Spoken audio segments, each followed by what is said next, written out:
یہاں تک کہ وہ احسان کے درجے پر فائز ہو گئے۔ واللہ، اور اللہ، یحب المحسنین، وہ دوست رکھتا ہے احسان کرنے والوں کو۔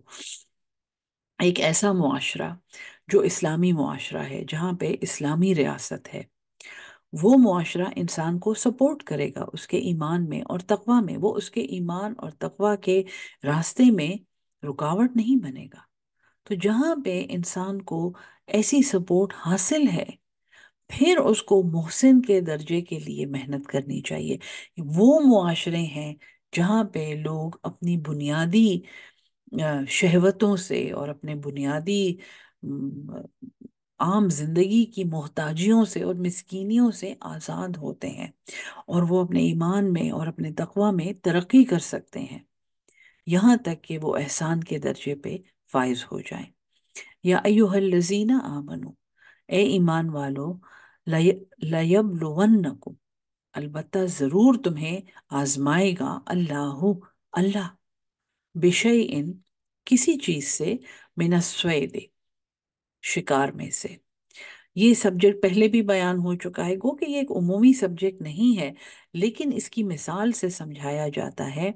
کہ اللہ تمہیں آزمائے گا شکار سے، تنالہ،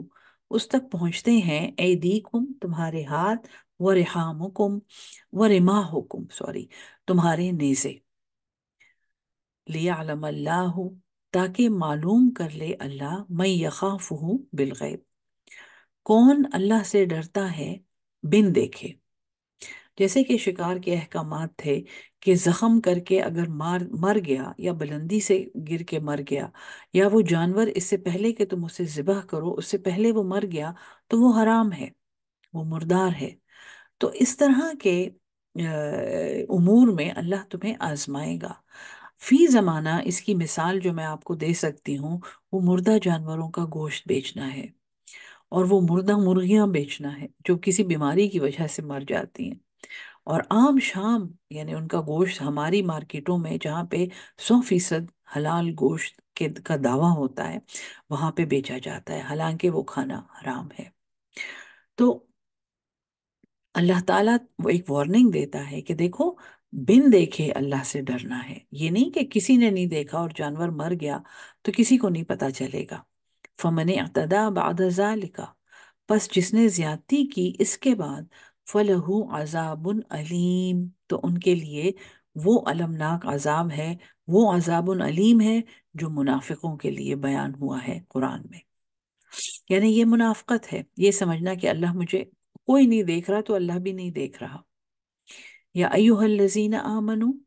اے ایمان والو، لا تقتلوا الصید، نہ تم قتل کرو شکار کو، وانتم حرم، جبکہ تم حالت احرام میں ہو، ومن قتلہ منکم، اور جو اس کو مارے گا تم میں سے، متعمدا، جان بوجھ کر، فجزاء، تو اس کا بدلہ، اس کی جزا، مثل ما قتلا، اس کے برابر ہے جو اس نے قتل کیا۔ یعنی اگر اونٹ مارا ہے تو اس کے بدلے میں اونٹ دینا ہے، اگر ہرن مارا ہے تو اس کے بدلے میں وہی جانور دینا ہے، من النعام، مویشیوں میں سے۔ یحکم، فیصلہ کریں گے، بہی ذوا عدل منکم، دو معتبر انسان، ذوا عدل، عدل کرنے والے، ججز، منکم، ہدیم، ایک نیاز، بالغ الکعبۃ، کہ وہ پہنچائے اس کو بیت الحرام، خانہ کعبہ، او کفارتن، یا پھر اس کا کفارہ، یا تو حج کے دوران ایسی غلطی ہو گئی ہے، حالت احرام میں کر رہے ہیں، عمرے کے دوران ایسی غلطی ہو گئی ہے، تو یہ وہ ہدی ہے، یہ وہ نیاز ہے جو خانہ کعبہ پہنچانی ہے۔ اور چونکہ من النعام کہا ہے، تو اگر کوئی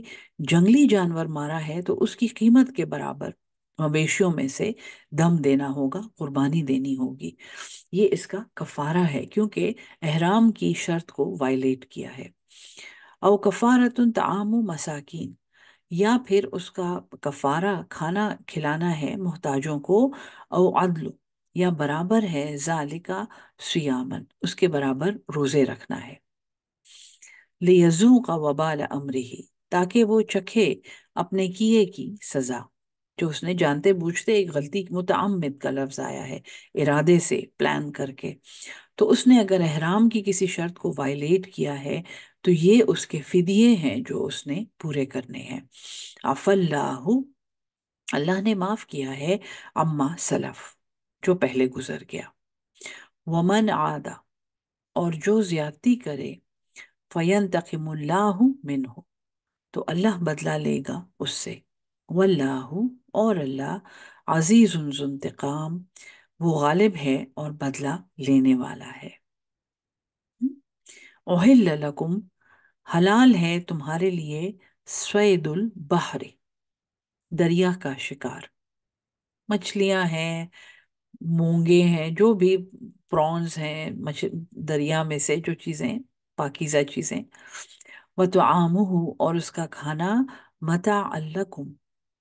یہ فائدہ ہے تمہارے لیے، وَلِلسَّیَّارَةِ، اور مسافروں کے لیے۔ اس میں ایک روایت ہے بڑی انٹرسٹنگ کہ ابو عبیدہ بن جراح رضی اللہ تعالیٰ عنہ، جو عشرہ مبشرہ میں ہیں، ایک ایسی جگہ، ایک ایسی مہم پر گئے تھے جہاں پہ بہت دن یہ ایک سمندر کے کنارے یا کسی پانی یعنی واٹر باڈی کے کنارے رکنا پڑا تھا ان کو، یہاں تک کہ کھانے کا سامان ان کے پاس ختم ہو گیا تھا، اور انہوں نے پیغام بھیجا تھا کہ یہاں پہ ایک بہت بڑا جانور ہے، اور وہ مرا ہوا ہے وہ جانور، خیر، اور وہ سمندری یا دریائی جانور ہے، ہو سکتا ہے وہ کوئی بہت بڑی مچھلی ہو، اور وہ روایات میں ہے کہ شاید وہ ایک ویل تھی، کیونکہ وہ جو سائز اس کا بیان کیا گیا تھا وہ بہت بڑا تھا، اور بہت دنوں تک پھر جب ان کو فتویٰ دیا گیا کہ ہاں اسے کھایا جا سکتا ہے اور تم سب بھوک کی حالت میں ہو، تو بہت دنوں تک انہوں نے اس جانور کا گوشت کھایا تھا۔ سو مسافروں کے لیے یہ ایک جیسے ایک پانی کی مہم ہے، اور سمندری جہاز میں کہیں جا رہے ہیں اور اتنا یعنی کہ اتنا زیادہ کھانا نہیں لے کے جا سکتے جو اتنے مہینوں کے سفر میں اور جرنی میں استعمال کیا جا سکے، تو پھر دریا میں سے پکڑ کے اس کا کھانا حلال ہے۔ وَحُرِّمَ عَلَيْكُمْ، اور حرام کیا گیا ہے تم پر، صید البر، جنگل کا شکار، ما دم تم حرمن، جب تم حالت احرام میں ہو۔ اس آیت میں چونکہ دونوں ایک ساتھ بیان ہوئے ہیں، سو ایک میسج یہ بھی ہے کہ حالت احرام میں دریا کا شکار حلال ہے، دریا میں سے کوئی چیز پکڑ کے اس کو کھانا حلال ہے، جبکہ خشکی کے جانور اور خشکی پر شکار کھیلنا حرام ہے۔ وَاتَّقُوا اللَّهَ، اور اللہ سے ڈرو، الَّذِي إِلَيْهِ تُحْشَرُونَ، وہ ذات جس کی طرف تم جمع کیے جاؤ گے۔ جعل اللہ الکعبۃ، بنایا ہے اللہ نے کعبہ، البیت الحرام، ایک احترام والا گھر، قیام للناس، رک قیام رکنے کی جگہ لوگوں کے لیے، والشہر الحرام، اور حرمت والے مہینے، والہدیہ، اور قربانی کے جانور، والقلاعد، اور وہ پٹے پڑے ہوئے جانور جو میں نے آپ کو بتایا تھا جو قربانی کے لیے مخصوص کر دیے جاتے تھے، کہ یہ ذی الحج میں اور یہ عمرے کے لیے بیت اللہ کی نظر کیے جائیں گے، اور قلائد کی رسم زمانہ شرک سے، عہد جاہلیہ سے چلی آ رہی تھی، اور اس کو اللہ تعالیٰ نے مینٹین رکھا ہے۔ اللہ نے بنایا ہے اس کعبہ کو ایک احترام والا گھر، یہاں پہ لوگ رکتے ہیں، لوگوں کے رکنے کے لیے ہے، اور حرمت والے مہینے یعنی اور حرمت والے مہینوں میں ذی الحج شامل ہے، والہدیہ، اور قربانی کے جانور، والقلائد، اور پٹے پڑے ہوئے جانور، اور یہ آیات آگے سورہ انعام کے ساتھ ڈائریکٹلی کنیکٹڈ ہیں، کیونکہ وہاں پہ انعام کا یعنی مویشیوں کا بیان ہے جو حلال ہیں۔ ذالکا، یہ اس لیے، لتعلموا، تاکہ تم جان لو، ان اللہ، یہ کہ اللہ، یعلم، وہ جانتا ہے، ما فی السماوات و ما فی الارض، جو کچھ آسمانوں میں ہے اور جو زمین میں، وان اللہ، اور یہ کہ اللہ، بکل شیء علیم، وہ ہر چیز کو جاننے والا ہے۔ اعلموا، جان رکھو، ان اللہ، یہ کہ اللہ، شدید العقاب، وہ سخت عذاب دینے والا، تعاقب کرنے والا ہے، اور ان اللہ، و ان اللہ، اور یہ کہ اللہ، غفور الرحیم، وہ بخشنے والا اور بار بار رحم کرنے والا ہے۔ سو اللہ کی صفات، اللہ کو جامع اس صفات، اس کی ساری صفات ایک کام کرتے ہوئے ذہن میں رکھنی ہے۔ اللہ تعالیٰ ہمیں سکھا رہا ہے، اللہ ہمیں بتا رہا ہے کہ وہ اللہ جو غفور الرحیم ہے، وہ شدید العقاب بھی ہے، اس کی کسی صفت سے قطع نظر نہیں کرنا۔ ما علی الرسول، نہیں ہے رسول پر الا البلاغ، مگر پہنچا دینا۔ اور ہم سورہ المائدہ میں یہ پڑھ چکے ہیں کہ یہ آپ سمجھیں کہ مدنی زندگی کے اینڈ میں اور اراؤنڈ فتح مکہ بھی اس کی چند آیات ریویل ہوئی ہیں۔ تو اس وقت رسول اللہ صلی اللہ علیہ وسلم کو ایک مکمل تسلی دی جا رہی ہے کہ اے محمد صلی اللہ علیہ وسلم، آپ کے ذمے صرف پہنچا دینا تھا اور آپ نے پہنچا دیا ہے۔ واللہ یعلم، اور اللہ جانتا ہے، ما تبدون، جو تم ظاہر کرتے ہو، وما تکتمون، اور جو تم چھپاتے ہو۔ سو یہ ایک بہت بڑی تسلی ہے حضور صلی اللہ علیہ وسلم کے لیے۔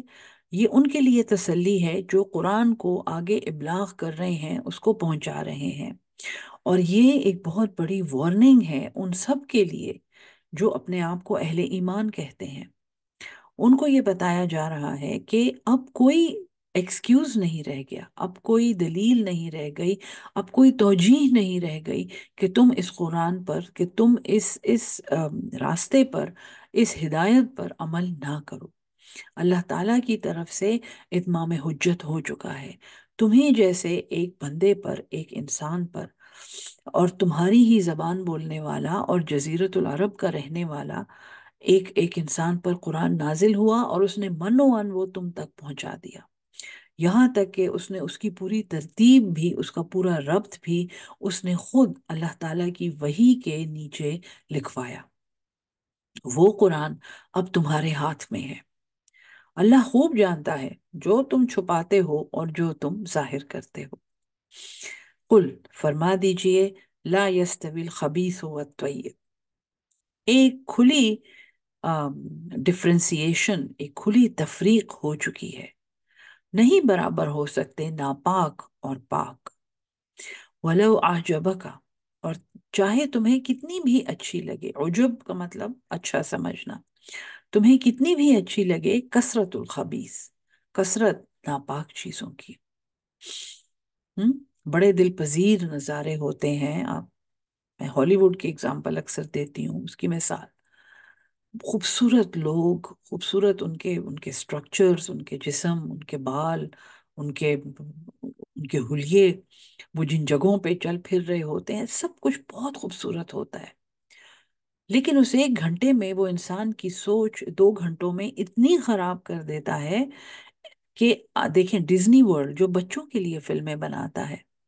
اس کے بارے میں آپ گوگل پہ سرچ کر کے دیکھیں کتنے زیادہ مقدمے ان پہ ہوئے ہیں کہ یہ بچوں کی سوچ خراب کرتے ہیں۔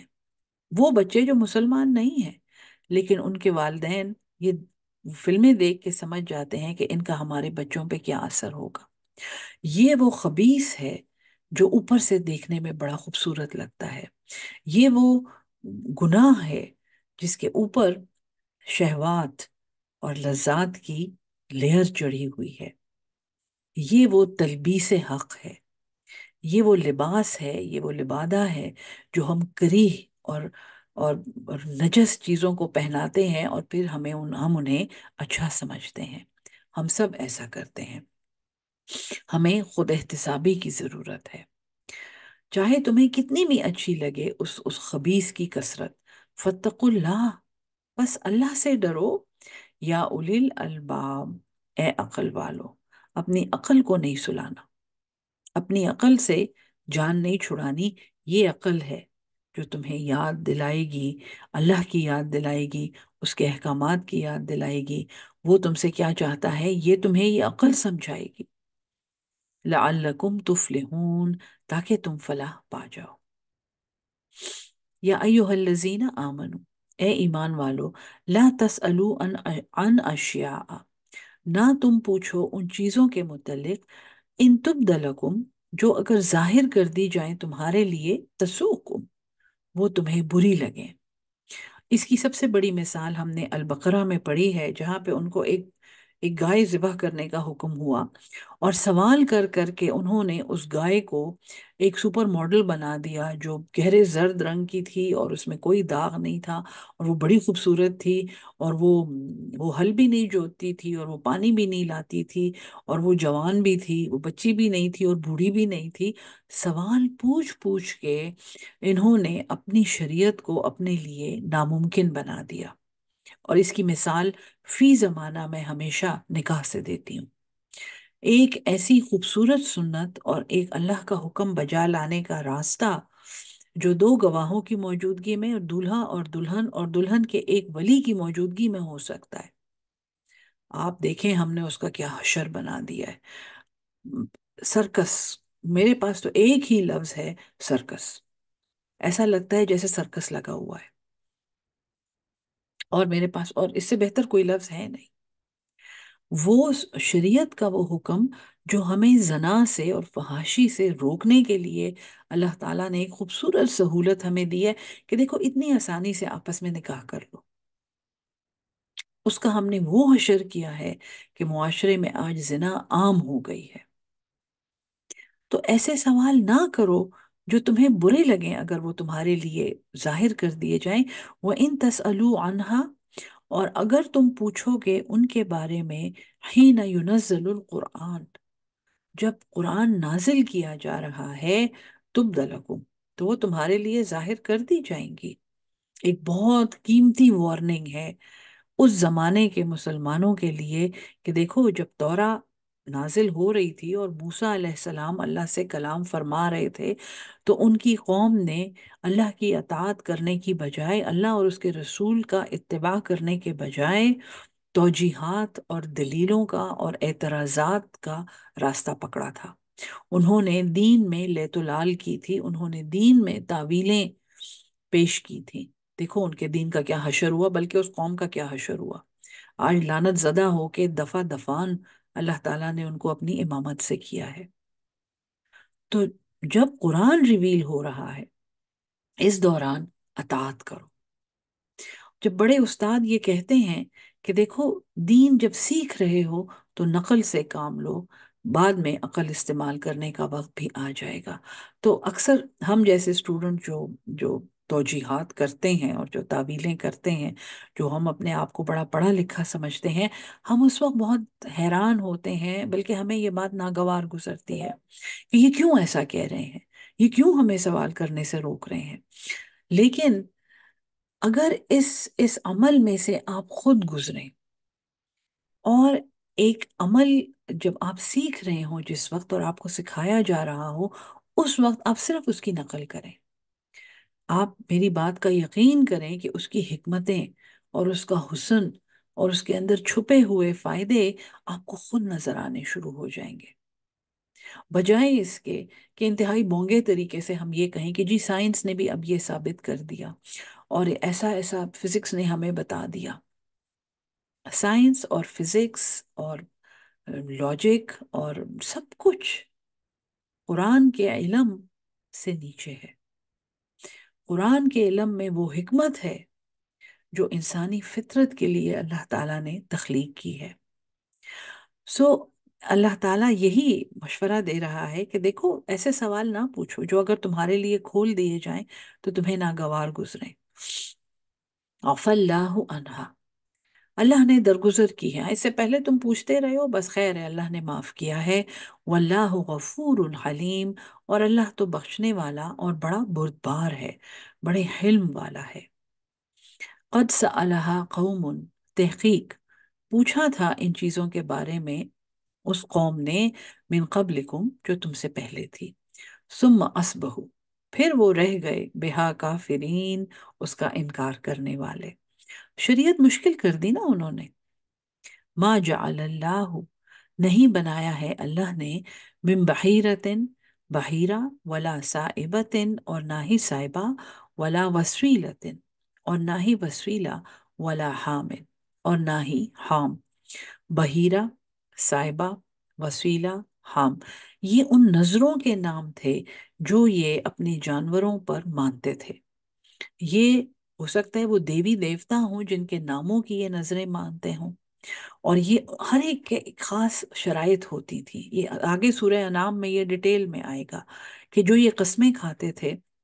مثلاً ایک حاملہ، اعلیٰ نسل کی حاملہ اونٹنی کے بارے میں یہ کہتے تھے کہ اسے میں فلاں دیوی کے یا دیوتا کی نظر کرتا ہوں، ہبل کے نام کرتا ہوں میں اس کو، اور اس کے پیٹ میں جو بچیا ہے یا بچہ ہے، یعنی اگر اس کے پیٹ میں نر ہے تو اس کا گوشت صرف مرد کھائیں گے، اور اگر اس کے پیٹ میں مادہ ہے تو اس کا دودھ صرف فلاں پیئیں گے، اس طرح کی نظریں یہ مانتے تھے۔ تو یہ اللہ کہتا ہے اللہ نے ایسی کوئی بات نہیں بنائی، یہ تو تم اپنی طرف سے بناتے ہو۔ وَلَكِنَّ الَّذِينَ كَفَرُوا، اور جن لوگوں نے انکار کیا، یفترون علی اللہ الکذبا، وہ باندھتے ہیں جھوٹ اللہ پر، افطرا کرتے ہیں، بہتان۔ اللہ نے افطرا کا ڈائریکٹ مطلب ہے بہتان، وہ اللہ پر بہتان لگاتے ہیں۔ بڑی خوفناک بات ہے یہ، یعنی اپنی طرف سے کوئی بات کہنا اور پھر اس کو اللہ سے منسوب کرنا۔ وَأَكْثَرُهُمْ، اور ان میں سے اکثر، لا يَعْقِلُونَ، وہ عقل نہیں رکھتے، عقل رکھتے تو کبھی ایسی بات نہ کرتے۔ وَإِذَا قِيلَ لَهُمْ، اور جب انہیں کہا جاتا ہے تعالوا، آ جاؤ، الی ما انزل اللہ، اس کی طرف جو اللہ نے نازل کیا، وَإِلَى الرَّسُولِ، اور رسول صلی اللہ علیہ وسلم کی طرف، قالو، یہ کہتے ہیں، حسبنا، ہمیں کافی ہے، ما وجدنا، جس پر ہم نے پایا، علیہ، اس پر، آباءنا، اپنے آباء و اجداد کو۔ جب انہیں یہ کہا جاتا ہے کہ اس کی طرف آؤ جو اللہ نے نازل کیا ہے اور رسول نے، تو یہ کہتے ہیں کہ ہمارے لیے وہ کافی ہے جس پر ہم نے اپنے باپ دادوں کو پایا۔ جی، یہ بہت بہت مشہور بات ہے، اور ہم اپنے آپ کو اس سے بری الزماں نہیں کر سکتے۔ جی، ہمارے طریقے، ہمارے آباء و اجداد، ہمارے اجداد کے طریقے، ساڈے طریقے ہیں جی، بڑی مشہور مشہور باتیں ہیں، جو سن رہے ہیں ان کے ذہن میں ایک دم سے گھنٹی بجی ہوگی، انہوں نے یہ ضرور دیکھا ہوگا، ضرور سنا ہوگا، جہاں پہ ہم ایسی حرکتیں کرتے ہیں جن کا قرآن اور سنت میں کوئی ذکر نہیں ہے، بلکہ اب تو جو بہت پڑھ لکھ گئے ہیں اور جو بہت آگے بڑھ گئے ہیں وہ اس کو جسٹیفائی کرتے ہیں، دس از کلچر، یہ ہماری ثقافت ہے۔ چاہے وہ ثقافت بت پرستی کے برابر ہو، چاہے وہ ثقافت دیکھنے میں شرک جیسی لگتی ہو، لیکن یہ ہماری ثقافت ہے، اس کا ہمارے دین سے کوئی تعلق نہیں ہے۔ ہم ہم یہاں پہ موم بتیوں سے دولہا اور دلہن کی آرتی اتار رہے ہیں کیونکہ یہ ہم نے ایک انڈین ڈرامے میں دیکھا ہے، اور یہ انڈو پاک سب کانٹیننٹ کی ثقافت ہے، اور ہم نماز با جماعت پڑھتے ہیں۔ تو یہ کہتے ہیں کہ ہمارے لیے وہ کافی ہے جس پہ ہم نے اپنے باپ دادوں کو پایا ہے۔ اولو کان آباؤہم، کیا بھلا نہ ہوں، کیا بھلا ہوں ان کے آباء و اجداد، لا یعلمون شیئا، وہ کچھ بھی نہ جانتے ہوں، انہوں نے کچھ نہ سنا ہو، انہوں نے کبھی ان کو معلوم ہی نہ ہو کہ دین اسلام کیا ہے، ولا یہتدون، اور نہ ہی وہ ہدایت یافتہ ہوں۔ مجھ سے اکثر میرے اسٹوڈنٹس پوچھتے ہیں کہ میڈم آپ اس عمر میں کیا کرتی تھیں، 25 سال کی عمر میں، 18 سال کی عمر میں کیا کرتی تھیں؟ کبھی وہ تصویر اگر دیکھ لیں تو اس کے بارے میں پوچھتے ہیں آپ ایسے، آپ یہ پہنتی تھیں، تو میں ان کو یہ کہتی ہوں بیٹا یہ میرا جاہلیہ کا دور ہے، میں بھی جاہل تھی، لیکن اللہ تعالیٰ نے ہر انسان کے لیے ہدایت عام نازل کی ہے، ہدایت عامہ، جس کا ارادہ ہو، جس کی نیت ہو، اس کو مل جاتی ہے۔ آج بھی میں اپنے آپ کو ہدایت یافتہ نہیں کہتی، لیکن اپنی جاہلیت کے دور سے میں نے نکلنے کی کوشش کی ہے، اور ہر ایک انسان جو قرآن پڑھتا ہے اس کو احساس ہو جاتا ہے کہ وہ اس سے پہلے ایک جہالت میں رہ رہا تھا، وہ ایک جاہلیت میں، ایک اندھیرے میں، ایک آئسولیشن میں رہ رہا تھا، اور یہ کہ اس کا اپنے خالق سے کوئی تعلق نہیں تھا۔ تو کیا بھلا اگر ان کے آباء و اجداد کچھ بھی نہ جانتے ہوں، ان کے کوئی علم نہ ہو اور وہ ہدایت یافتہ بھی نہ ہو؟ یا ایھا الذین آمنو، اے ایمان والو، علیکم انفسکم، تمہارے اوپر تمہاری جانوں کی ذمہ داری ہے۔ ہم؟ لا یکلف اللہ نفسا الا وسعها، اللہ مکلف نہیں کرتا کسی جان کو مگر اس کی وسعت کے مطابق۔ اس کا تو ہم کتنا شکر ادا کریں کہ ہم سے اس کا حساب نہیں لیا جا رہا جو ہمارے سلف تھے، حضور صلی اللہ علیہ وسلم، خلفائے راشدین، تابعین، تبا تابعین، جس طرح کے وہ تھے اور جو ہدایت وہ چھوڑ کر گئے ہیں اور جتنی محنت انہوں نے دین میں کی ہے، اگر ہم سے اس کے مطابق حساب لیا جائے کہ تمہارے سلف نے تو اتنی محنت کی تھی، آج تم کیا کر رہے ہو، کتنی کتنی تم نے کتنا عمل کیا ہے؟ نہیں، یہ اللہ کا بہت بڑا فضل ہے، تمہارے اوپر تمہاری جانیں ہیں۔ لا یضرکم، نہیں کوئی نقصان پہنچائے گا، من ضل، جو گمراہ ہوا، اذا اہتدیتم، جبکہ تم ہدایت پر ہو۔ آباء و اجداد کے ریفرنسز دینے سے پہلے یہ سوچیں کہ وہ ہدایت پر بھی تھے کہ نہیں تھے۔ الی اللہ مرجعکم جمیعا، اللہ کی طرف لوٹنا ہے تم سب کا، سب کے سب۔ فَيُنَبِّئُكُمْ، پس وہ خبر دے دے گا، وہ تمہیں سمجھا دے گا، وہ تمہیں جتلا دے گا، بما کنتم تعملون، جو تم عمل کرتے تھے۔ یا ایہا الذین آمنو، اے ایمان والو، شہادت بینکم، گواہی ہے تمہارے درمیان، اذا حضر، جب حاضر ہو، احدکم الموت، تم میں سے کسی کو موت، حین الوصیت، وصیت کے وقت، اسنانی، دو ذوا عدل منکم، دو معتبر لوگ، عدل کرنے والے لوگ تم میں سے، او آخرانے، یا دو، من غیرکم، تمہارے سوا، ان انتم ضربتم، جب تم سفر کر رہے ہو، فی الارض، بہت اہم گواہی ہے، اور وصیت کو ریوزٹ کیا جا رہا ہے سورہ نساء کے بعد۔ سورہ البقرہ میں وصیت کا ذکر تھا، پھر سورہ نساء میں وراثت کے احکامات آئے، اور یہاں پہ المائدہ میں ایک فائنل کنفرمیشن کی جا رہی ہے کہ اے ایمان والو، تمہارے درمیان گواہی کا یہ طریقہ ہے اور یہ وصیت کی گواہی ہے کہ جب تم میں سے کسی کو موت آئے تو وصیت کے وقت تمہارے پاس دو لوگ ہوں یا تمہارے سوا دو اور، ٹھیک ہے، جب تم سفر پر ہو، یعنی سفر میں بھی ایک تو وصیت موجود ہو اور دوسرا اس پر گواہ بھی موجود ہوں۔ فَأَصَابَتْكُمْ مُصِیبَةُ الْمَوْتِ، پس تمہیں پہنچ جائے موت کی مصیبت، تحبسونہما، ان دونوں کو روک لو، من بعد الصلاۃ، نماز کے بعد۔ اور یہ جس واقعے سے اس کا تعلق ہے، مشہور واقعہ ہے، بہت زیادہ تفاسیر میں بیان ہوا ہے کہ ایک صحابی جو سفر کر رہے تھے اور ان کے پاس کچھ سامان تھا، اور انہوں نے وہ سامان وصیت کر کے اپنے ساتھ سفر کرنے والے دو لوگوں کو دیا، اور ان کو سفر میں موت آئی اور وہ وہیں پر دفن کیے گئے جہاں پہ ان کی وفات ہوئی تھی۔ اور یہ لوگ جب وہ سفر کا سامان لے کر واپس آئے اور انہوں نے گھر والوں کے حوالے کیا، تو انہوں نے ان دو لوگوں پر دعویٰ کیا کہ اس سامان میں ایک ایسا پیالہ موجود تھا، ایون اس پیالے کے بھی اس کا جغرافیہ بھی سیوڈ ہے ہسٹری میں، کہ سلور پیالہ تھا اور گولڈن نقش تھے، یا گولڈن پیالہ تھا اور سلور نقش تھے، وہ برتن اس میں موجود نہیں ہے، کیونکہ صحابی نے وصیت کر کے اس سامان کی ایک فہرست اندر ڈال دی تھی سامان کے، جو بعد میں گھر والوں کو مل گئی، اور پھر یہ فیصلہ مسجد نبوی میں ہوا تھا، اور وہ برتن یا حضرت علی نے یا ایک اور صحابی رضی اللہ تعالیٰ عنہ مجمعین، انہوں نے بازار میں بکتے ہوئے دیکھا تھا اتفاق سے، اور وہ گواہی دوبارہ چیلنج کی گئی تھی، اور ان لوگوں کے ساتھ پھر معاملہ کیا گیا تھا کہ وصیت، اور یہ سارا واقعہ، اس کا شان نزول یہ واقعہ ہے کہ جب تم سفر پر ہو اور تمہیں موت پہنچ جائے، تحبسونہما، تو ان دونوں کو روک لو، ان دونوں گواہوں کو روک لو، من بعد الصلاۃ، نماز کے بعد، فیقسمان باللہ،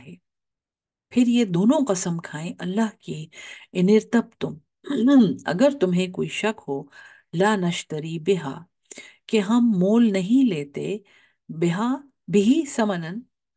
اس کے بدلے میں کوئی بھی قیمت، یعنی ایک تو ہم نے کوئی معاوضہ نہیں لیا اس گواہی دینے کا، اور دوسرا ہم یعنی کہ ایک غیر جانبدار گواہی دے رہے ہیں، ہمارے اوپر کوئی انفلوئنس نہیں ہے کسی کا، وَلَوْ كَانَ ذَا قُرْبَىٰ، چاہے وہ رشتہ دار بھی ہوں، ایک تو اجنبی ہم سفر ہیں جن کو گواہی کے لیے اگر وہاں پہ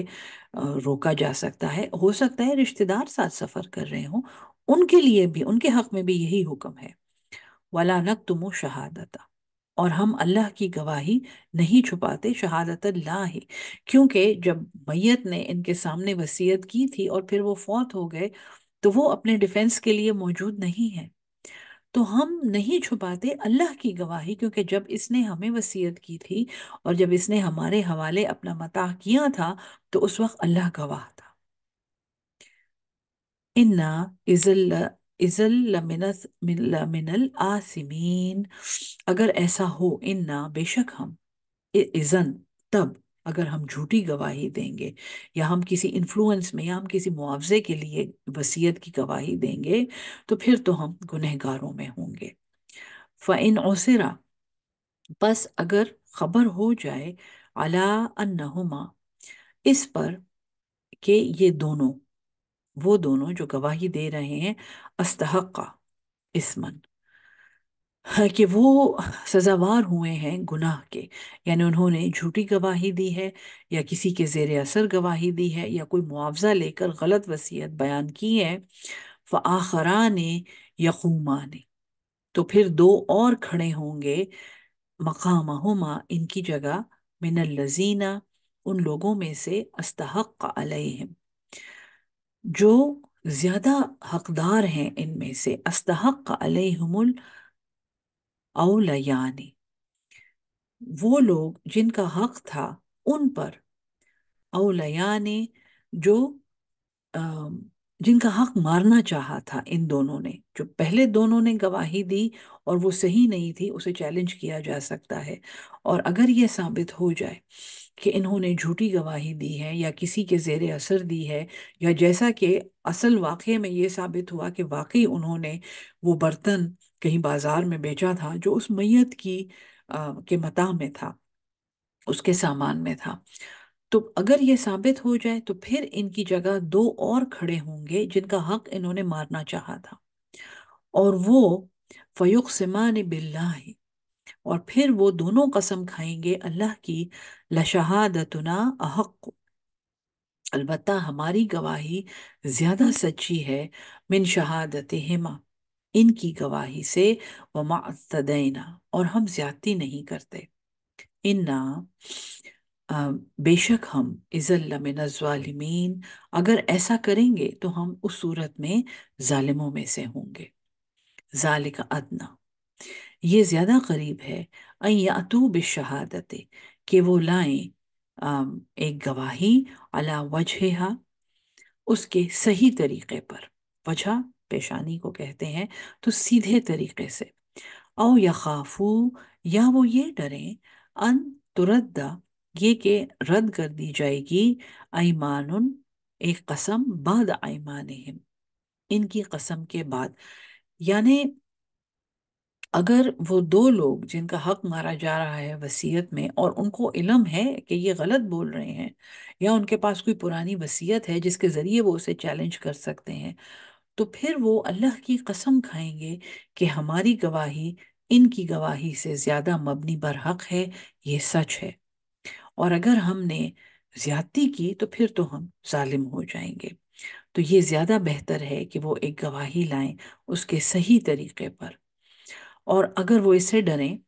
کہ ان کی گواہی رد کی جائے گی تو وہ قسم کھاتے ہیں کہ ہماری گواہی زیادہ سچ ہے، واتقوا اللہ، اور اللہ سے ڈرو، واسمعوا، اور سنو، واللہ، اور اللہ، لا یہدی القوم الفاسقین، اللہ ہدایت نہیں دیتا گنہگاروں کی، فاسق و نافرمانوں کی قوم کو۔ یہ آیت نمبر 108 ہے، اور اس کے بعد ایک المائدہ کی سینٹرل آیات ہیں، یعنی کہ اس میں رسولوں کی گواہی ہے قیامت میں، جو اس سے پہلے ہم نساء میں اور آل عمران میں اور البقرہ میں پڑھ چکے ہیں، کہ فکیف اذا، وہ کیسا ہوگا جب ہم لائیں گے ان سب کو ایک شہادت کے لیے، ایک گواہی کے لیے، اور پھر ہم آپ کو لائیں گے ان پر ایک گواہ بنا کر۔